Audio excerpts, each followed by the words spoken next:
Yo guys, Theo here, Uncommon Sense.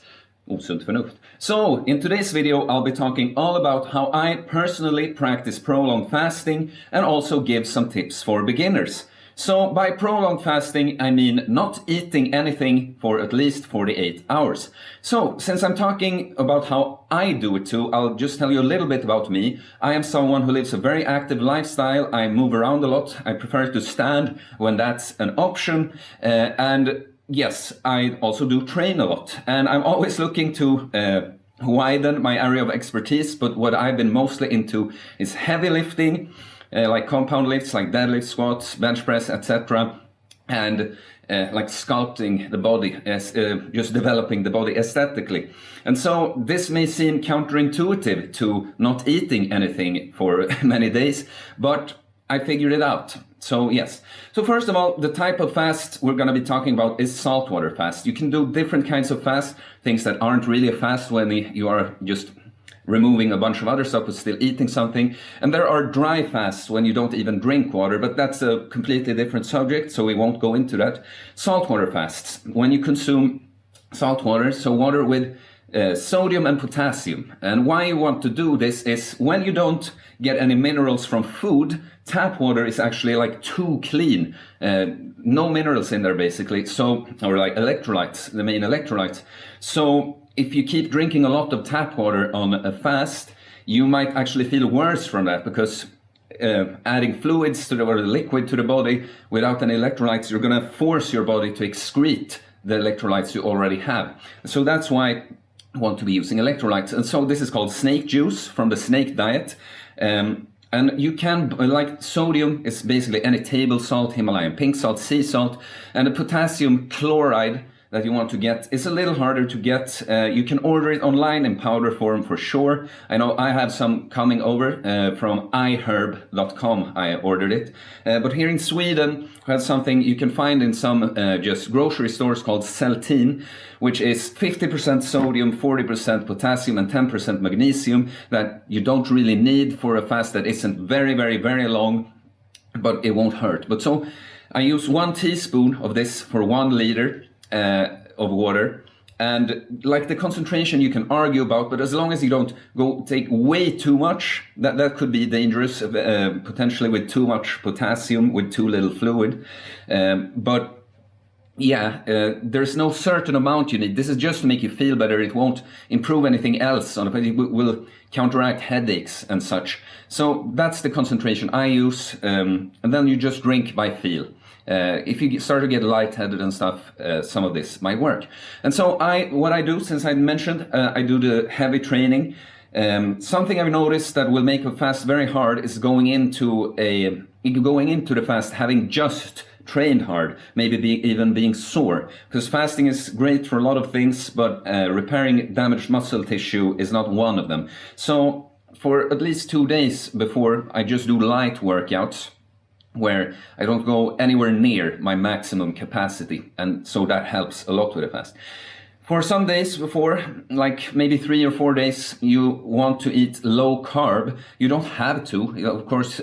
You can still not eat after having consumed carbs, but this will make you go into ketosis in the fast faster. It will just help because from my experience, when you can feel the worst from the fast is when your body is almost depleted from glycogen, but haven't like fully switched over to using ketones, producing ketones, burning fat as for energy. So if you eat low carb leading up to the fast, you will naturally have less glycogen stored in your body and you will go faster into ketosis, so that will help. Breaking the fast, when you do a dry fast or a very long fast, like longer than a week or so, then maybe you'd have to be careful and start out with something small.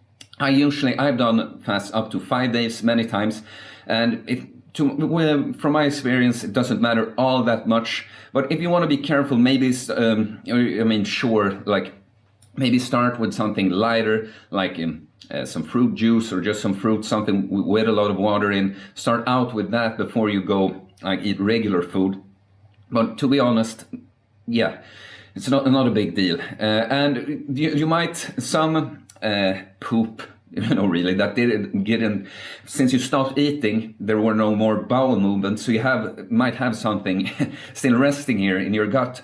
So be prepared that when you break the fast, you might have to go to the toilet like right away. Maybe it might not be much, but just starting a bowel movement. So yeah, that's basically what I think about when I do it. But so let's add some tips for you who maybe has yet to try this. So I put stay busy or stay free. And so you have to decide, are you someone that needs the distraction from food, that has to have something to do? Do you have a job where maybe it doesn't seem to matter, it's not a stressful job, or you're working at home with, this thing going around the world that makes a lot of people have to work from home? Maybe then it's not a big deal to combine the fast with a job for the first time. Like I can tell you, me who has done this, I'm just basically, except hard training, there's almost nothing I think I can't do when I fasted, because I've grown accustomed to it. But so if maybe you don't have a job like that, something where you're more active and there's more stress or whatever, then maybe you want to do your first fast. Maybe you want to try that when you don't have to work, maybe on a weekend, if you start it on the last day of working or something like this, So think about that. Are you someone who needs the distraction? Is it possible with your job or whatever your occupation is, or should you take time off for the fast? That will be up to you, depending on what kind of individual you are. Okay, so how should you start? What kind of fast should you do when you start? Well, I generally recommend, of course, I must say, how long you can fast depends on the level of body fat you're carrying. It's going to be easier. I mean, of course, if you're very overweight and used to eating more junk food or something, it's going to be harder because of that. But your body is going to handle a fast better the more body fat you carry. So obviously, if you're very lean, ripped, skinny right now, you shouldn't fast for too long. You should, if you want to do a longer fast, you should actually eat up for that fast. But so, most normal people will be able to do a 72-hour saltwater fast, no problems. And so I generally recommend to just rip the band-aid off right away, do the 3-day fast. It's like, the 72-hour fast is like my favorite fast. It's when you get the full experience of it. Sometimes after 48 hours, if it took you long to get into ketosis and stuff, you might just feel like you got into a nice focused mode, and then it's time to break the fast. And so with the 72-hour fast, I think you it's the shortest fast when you get the full fasting experience, so to say. But there are some people who just can't do that. They just fail over and over and over again trying to go for that. And so then it might be a better idea to start out small and treat it as you would do with training in the gym, using progressive overload. Start with, let's say, 24 hours, and maybe you'll have to do that a few times, and then maybe it's time to go for 36 hours. Again, maybe try that a couple of times, go up to 48, and so on. So that's what I would recommend. Either do the 72-hour fast right away, or if it seems to not work out for you, start with a shorter fast and work yourself up to that. So what can you have on the fast? Well, I've had tea and coffee on the fast, and I don't think it's a big deal. But ask yourself why you're doing the fast. Generally, things that are no calories or very, very low calorie won't be an issue. But so what many people, the most common thing people wonder about is diet soda. And this is something, again, I would say, if you just ask me and want a straight answer, I would say don't do it. But it depends on, if you're someone looking to lose weight with prolonged fasting, and having some diet soda is what is the make or break for you, to determining factor that yes, you manage to go 3 days, for instance, without eating, as long as you can have some diet soda. Well, okay, maybe then it's a good idea for you. But ask yourself, why are you doing the fast? Is it to get rid of your addiction to eating?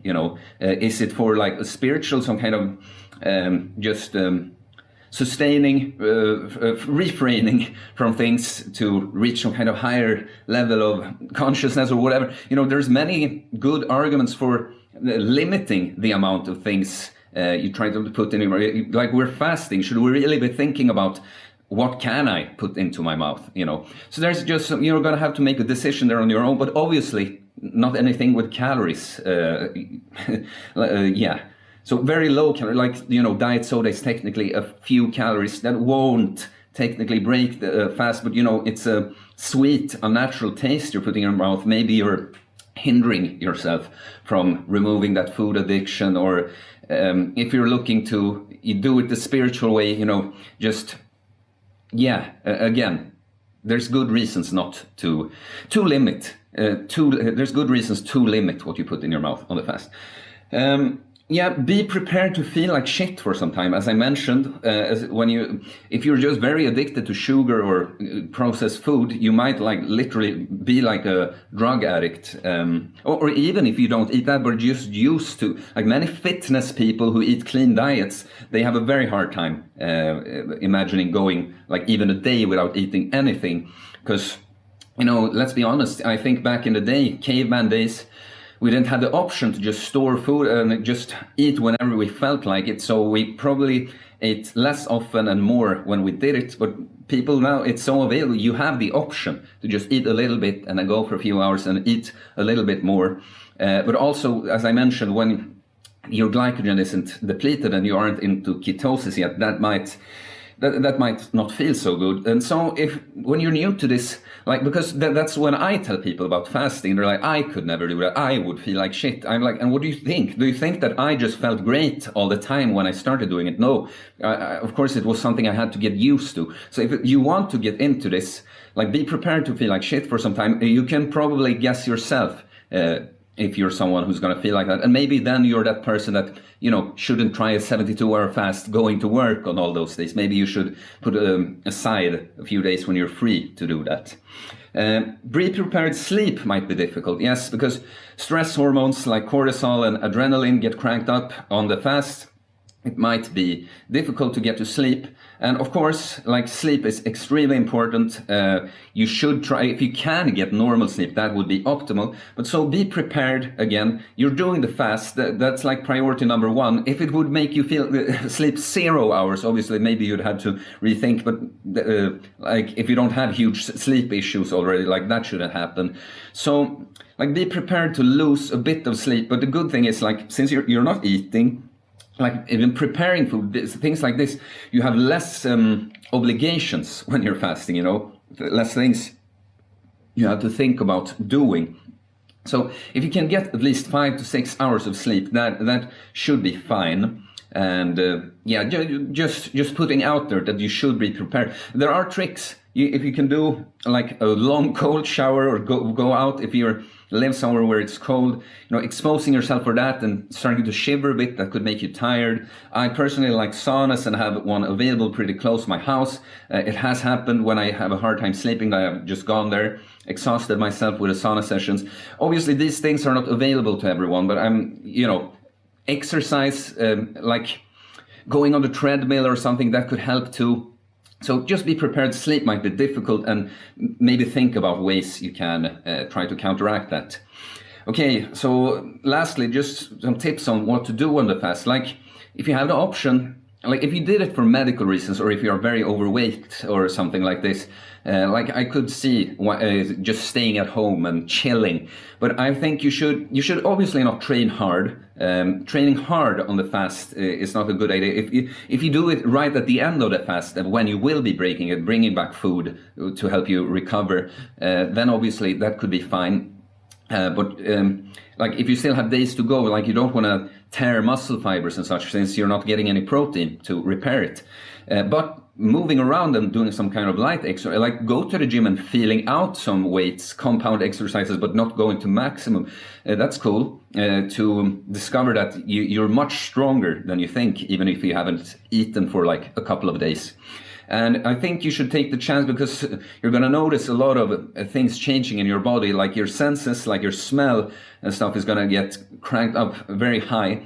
And just how you experience things, your perspective is going to be very changed. So if you have the option, I think go out in nature is very nice. Just feel how the air feels there, the smells you can feel, what you think about it, how at peace you are. Fasting does bring you back to a more natural, uncivilized state, primitive state, if you want, if you will. So go out in nature and you know, be more naturistic and go out in nature. I don't think that's a word, but you see what I'm saying. So yeah, that's everything I had for this video. So I hope it was helpful. I hope you're ready to try prolonged fasting now. Please let me know in the comments if there was something I missed or something you're wondering. Please don't ask if you can have diet soda, because I've gotten that question so many times and I think I answered it in this video already. No, but like the video, subscribe for more content about fitness, fasting, such. Can mention here a link here about breaking the fast. I just did a video from a 72-hour fast. You can see there how I think about what I put in my body after finishing the fast. And yeah, that's all guys. I'll see you later. Peace.